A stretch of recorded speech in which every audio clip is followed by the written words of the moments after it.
So the look, the feel, it's really building on some of the updates we've had in the past and improving them.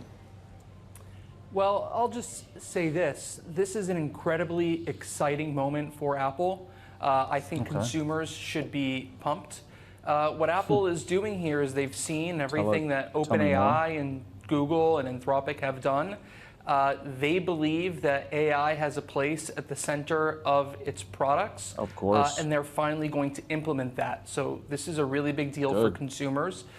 People have been clamoring for a version of Siri that works properly for the better part of 15 years. People were saying, please, Grok, merge with Siri. And I think Musk was open to it, but I don't think Apple was ready to give up that much control over something that they could make a lot of money with, and they'd have to split that with Musk. So I think rightfully they chose to make this decision, and I think whatever they drop will be amazing, to be honest, even if a product from the corporate underworld, so to speak. And my strong belief is we are finally going to get that this fall. So I see this as a major development and accomplishment. Pretty quick. We're going to get it pretty quick. This is actually kind of exciting. Apple does things with high quality and always changes the game. And it's amazing how they've made that their ethos of their company. It's the amount of innovation they've delivered over the years has been mind-blowing, to be honest. And that's why they are where they are as a company. You know, I had a friend who bought Apple stock for his kids, and they had it for 20 years, and they could have all retired off of it by the time they graduated college. It was amazing. For Apple, in its quest to try to bring AI to the masses, taking a slightly different tack than their rivals in the space. Mark, there's two parts to this, as you report it. There's the standalone Siri app. Let's say it's akin to a ChatGPT app. And then there's how you interact with Siri on the screen of your phone. You know, however you open up the phone. We're going to go through some of the images that you included in the story, but could you just explain those two parts that we're detailing? And as we cycle through the images, we're showing them on the screen right now. Again, these are Bloomberg-generated images based on our reporting, both discussions with sources and documentation that we viewed. But those two new features, please. So to launch Siri today, you say obviously the Siri wake word, or Hey Siri if you have an older device, or you can hold down the power button. That continues, and there's a new animation that pops out of the dynamic island. Obviously they added that with the 14 Pro back in 2022. So this is with modern iPhone hardware in mind. The second thing you can do is swipe down from the top center of the iPhone. So how you open notifications today will be how you open a new Siri interface called Search or Ask. And that essentially takes you into a type to Siri interface, basically a system-wide AI agent.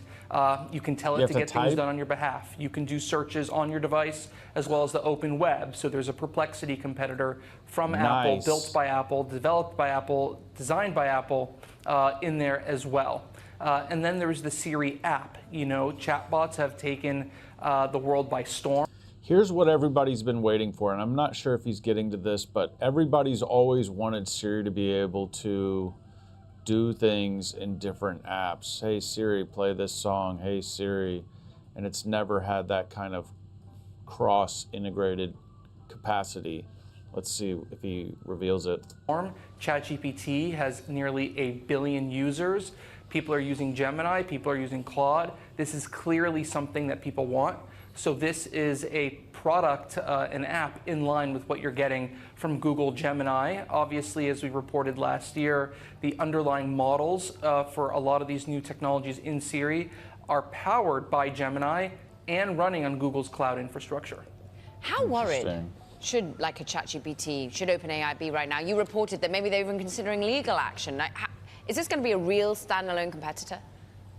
Well, we've seen this time and time again where Apple releases a standalone app of its own that's built into the operating system. I think ChatGPT has the strongest brand. Siri doesn't have a very strong brand. I still think they should rebrand the whole effort. That's neither here nor there, at least for now. but definitely having a chatbot built into iOS, macOS, iPadOS, north of 2 billion devices, that is threatening, I would say, to Gemini, to ChatGPT, and to Claude, especially if Why over do they time not even Apple's want to able mention to make Grok? it That's really interesting. competitive to what you're seeing to ChatGPT. So we'll have to see how this plays out over time. But at least, you know, in the short term, a lot of people are going to be introduced to the concept of a chatbot or a conversational AI interface who haven't used it before, despite the popularity of ChatGPT. Imagine being able to build anything just by thinking about it. Meet Base 44. Interesting, interesting, interesting. Yeah, I think he kind of stopped right there, right before he got to the good stuff. So we'll have to see whether or not Apple delivers on this product. And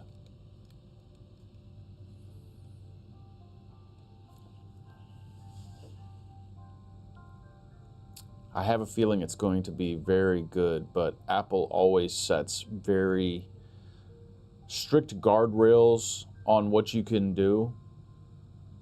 And it'll be interesting to see how far ahead they've thought in terms of monetizing shit on the phone, because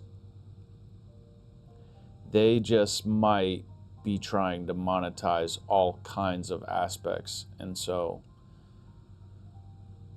I've never underestimated capitalist companies and their management, their top lead management's ability to create products out of seemingly small services.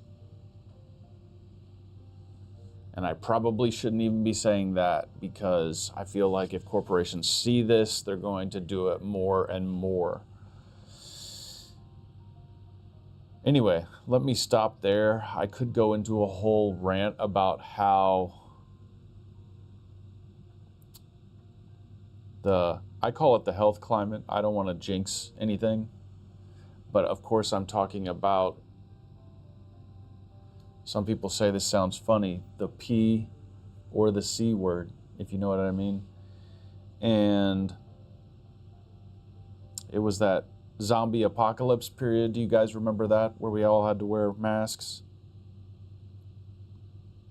And that killed all small business, mom and pop businesses. And I could go into a rant right now about that, but I'm going to cut the video here and wish you guys a good night. Catch me in the next video. Don't forget you're the best, and I'll see you.